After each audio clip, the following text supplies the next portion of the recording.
Your name? Amo.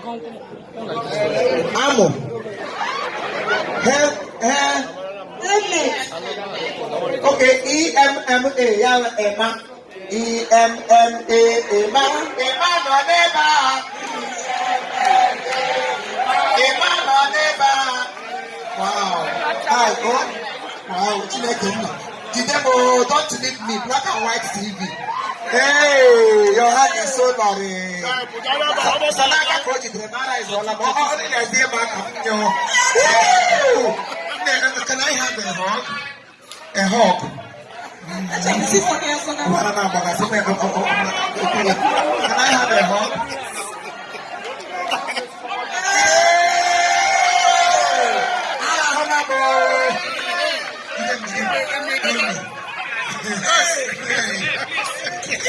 Hello, Father Naga, because yes, I do. Yes, I do.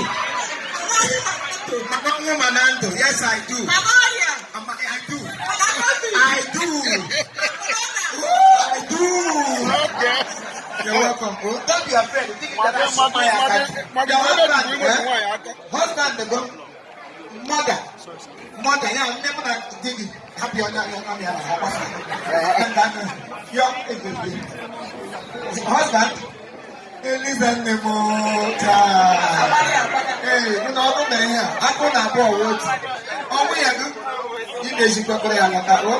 You can't get them make out. I want that. I have to run. Put cemetery. Hey,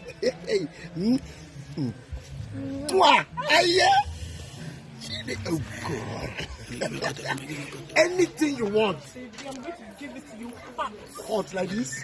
You will finish me. You will kill me. You will kill me. Hey! Let do nonsense to the hand. Eh? Get it to kill you now. If you want to die, enter Klotamoto, Caterpillar, Quariaga. Can't you believe I need to understand the way I'm? Give me the time I have. She wants to let them prayers. Imagine. Good morning. Number then. Is it not now Balino, good afternoon. Okay, it's true. It's late. Sit down, Namotam Chico. You are like what I want on much on a mirror. You're not shaken as a motor. Eh? Hey! Jesus Christ. Okay, are you sure you're alive? Yes, now. No, what the heck? I'm alive. What quarter? English will be what I got. I can't take him now. Only in your hair. Baby, stop. Only mega your hair. Stop. Is that get my blue? Stupid element. Are you interested? Is this one not enough for you?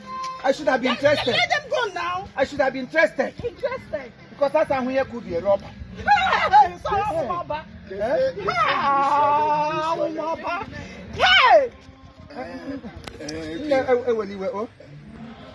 Is this natural? It's Akala, bandage, akala. 100% natural. No rubber. Oh, it's only which is the lesson Guinness. Give a hand. Would you get And what is it now? and then Anima Bahozoma. They need to repent it. Amen. You need to repent it. Praise the Lord. Praise the Lord. I'm after you. After me, God before me. After you. I am after you. See, you are facing problem. Let's go. After you. You have to see. I told you. What culture? Let me tell you my rapport. Okay, that rapport. I get my rapport. Into the car. Thank you, Honda. Take your behind slip and your this thing and go. London, oh. Yes, my love. Hey, oh. No. Let's go your motor. Hey, Hey, okay, Ibuku Johnson. Ibuku John. Excuse me.